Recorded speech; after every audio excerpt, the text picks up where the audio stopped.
And this is not anything against the Buffalo Bills. And I've been a big Sean McDermott fan. Heck, even before Sean McDermott got a head coaching job, I wanted him to be the next head coach of the Philadelphia Eagles before they hired Doug Peterson. So I say this as a Sean McDermott fan. I say this as someone that knows before Sean McDermott got to Buffalo, the Bills didn't make the playoffs for 18 consecutive seasons. And ever since Sean McDermott got to Buffalo, they've made the playoffs 5 out of 6 years and have been a contender to win it all. But last night was the end for Sean McDermott in Buffalo. Last night was the last straw for Sean McDermott with the Buffalo Bills. Because ever since that horrific moment where they had Kansas City on the ropes, Kansas City fell down, right? The referee is counting 1, 2, 3, 4, 5, 6, 7, 8. Mahomes stands up. Kelsey stands up. Game goes to overtime. You lose in overtime. Ever since they basically had Kansas City knocked out in their own building at Arrowhead with 13 seconds remaining, and were on the verge of advancing back to an AFC championship game, and they blew that. It's been all downhill for the Buffalo Bills. And last year, they were able to have success in the regular season, but we've seen that regular season success.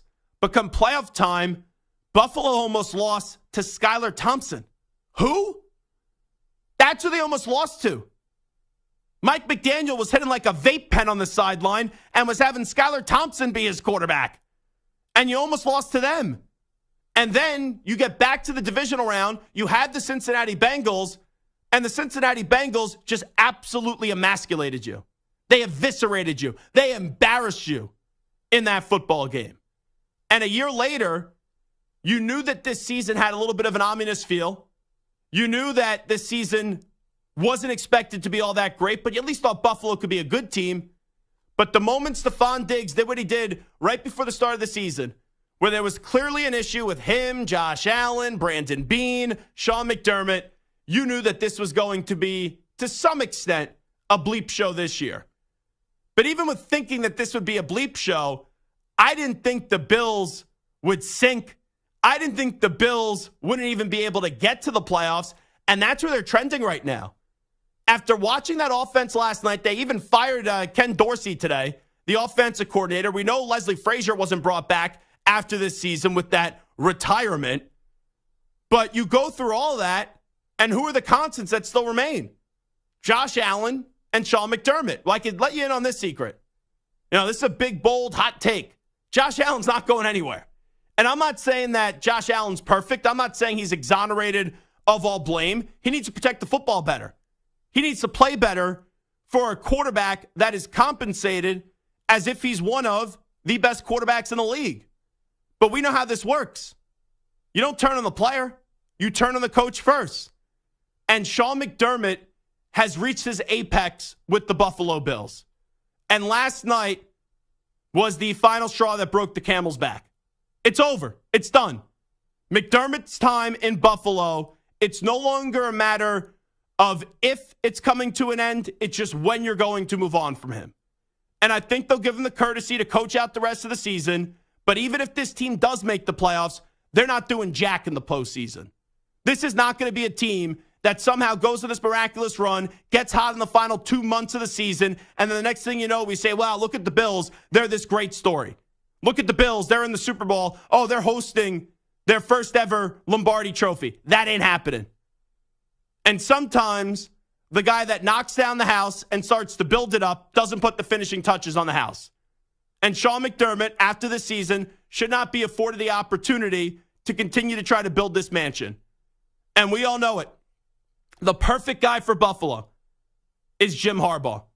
Jim Harbaugh has his pending issues with the Big Ten and the NCAA. We've seen Jim Harbaugh 4 years in the NFL with the San Francisco 49ers. He made 3 NFC title games and also got to a Super Bowl. That could be the guy that puts the roof on top of the Buffalo Bills house. That could be the guy that puts the cherry on top of the sundae. And he is a perfect fit for Bills Mafia. He is. He's a quirky football guy. That is the Buffalo Bills. And that's who the Buffalo Bills this offseason, the Pagula family. If they want to bring that passionate, loyal, great fan base of the Buffalo Bills, their first ever championship, they roll on in with the Brinks truck and they say, hey, Jim Harbaugh, name your price. We'll all wear khakis in the organization. We'll all do push-ups. We'll all do things that make the Buffalo Bills America's team, whatever he's saying right now at Michigan. We'll do that in Buffalo. We'll go all in. Because whether you like Harbaugh or not, you could all admit he knows what he's doing. He wins games in college. He wins games in the pros. And they need a guy that is a winner. And McDermott did a phenomenal job. McDermott brought passion back to that fan base. McDermott brought hope back to that fan base. McDermott made the Bills a contender. But the last 2-3 years, they went from being the team to just, at best, Buffalo could just be a good team. They've regressed ever since the craziness of blowing that game up against the Kansas City Chiefs with 13 seconds remaining. And if you think, Zach, it's an overreaction last night, it's not. It started week 1 when Aaron Rodgers goes down 4 plays into the season, they lose. I'm going to pop champagne when they beat the Raiders and the Commanders. Give me a break. Yeah, sure, good win up against the Miami Dolphins, but it's almost as like they did pop champagne after beating the Miami Dolphins, and they haven't woke up ever since. They haven't focused ever since. You're jet-lagged going to Jacksonville to go to London to play the Jaguars. You barely beat the Giants. You should have lost that game. You lose to the Patriots. I say this as a Patriot fan. My football team stinks. That's laughable. You made Mac Jones and Mike Gesicki actually look good. What, am I going to throw a parade because you beat Tampa Bay? You lose to the Bengals. You lose to the Broncos. So right now you're sitting at 5-5.